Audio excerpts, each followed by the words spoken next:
Hi மக்களே, இன்றைக்கி நம்ம சேனலில் என்ன டிஷ் பார்க்க போகிறோன்னு பார்த்தீங்கன்னா, வாங்க, ரொம்ப சிம்பிளான டிஷ் தாங்க. வேர்க்கடலை, அவிச்ச வேர்க்கடலை தாங்க.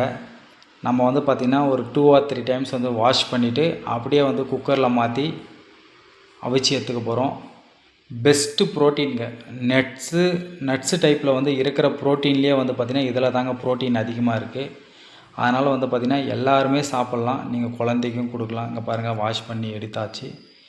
இப்போ வந்து நம்ம வந்து குக்கரில் மாற்றிக்க போகிறோம். குக்கரில் மாற்றி வந்து பார்த்திங்கன்னா அந்த க்ளீன் பண்ணியிருக்க வேர்க்கடலையை வந்து குக்கரில் மாற்றிக்க போகிறோம். மாற்றிட்டு தேவையான அளவு தண்ணி, உப்பு ஆட் பண்ணி 3 விசிலுங்க, அதிகமாக இல்லை, 3 விசில் தான். 3 விசில் விட்டு எடுத்துக்க போகிறோம். சரிங்களா? இது நீங்கள் உங்கள் வீட்டில் இருக்கிற சின்ன குழந்த, 1 வயசு இருக்கிற குழந்தைலேருந்து எல்லாருமே சாப்பிட்லாம். ஓகேங்களா? இது வந்து எல்லா ஏஜ்டு பீப்புளுமே சாப்பிட்லாம். இந்தமாரி வேக வச்சு சாப்பிட்லாம், ட்ரையாக சாப்பிட்லாம். ஓகேங்களா? நல்ல உடம்புக்கு வந்து ஹெல்த்தியான ப்ரோட்டீன். நீங்கள் வந்து பார்த்திங்கன்னா இது சீசன் கிடைக்கும் போது வேக வச்சு அவிச்சு காய வச்சு கூட வச்சுக்கலாங்க. அந்த மாதிரி சாப்பிட்லாம். நான் அது நெக்ஸ்ட் வீடியோவில் போடுறேன் பாருங்கள். இப்போ நம்ம வந்து உப்புலாம் போட்டு குக்கரில் வந்து 3 விசில் விட்டு எடுத்துக்க போகிறோங்க. 3 விசில் வந்த பிறகு வந்து பார்த்திங்கன்னா நம்ம வந்து ப்ரெஷர் இறங்கின பிறகு குக்கர் ஓப்பன் பண்ணி பார்க்க போகிறோம் எப்படி இருக்குது, எப்படி வந்திருக்குன்னு சொல்லிவிட்டு. பாருங்கள், இப்போ ப்ரெஷர் இறங்கியாச்சு.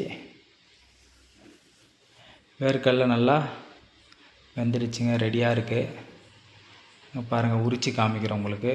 ஆமாங்க, நல்லா வேக வச்சாச்சு. நீங்கள் 3 விசிலுக்கு மேலே விட தேவையில்லை.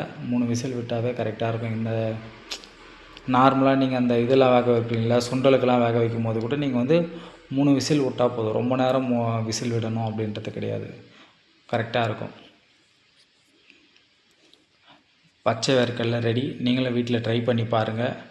அதை வேக வச்சு நம்ம ரெடி பண்ணியாச்சு. நீங்களும் வீட்டில் ட்ரை பண்ணி பாருங்கள். ட்ரை பண்ணி பார்த்துட்டு எப்படி இருக்குன்னு சொல்லிட்டு கமெண்ட் பண்ணுங்கள், சப்ஸ்கிரைப் பண்ணுங்கள், லைக் பண்ணுங்கள், ஷேர் பண்ணுங்கள்.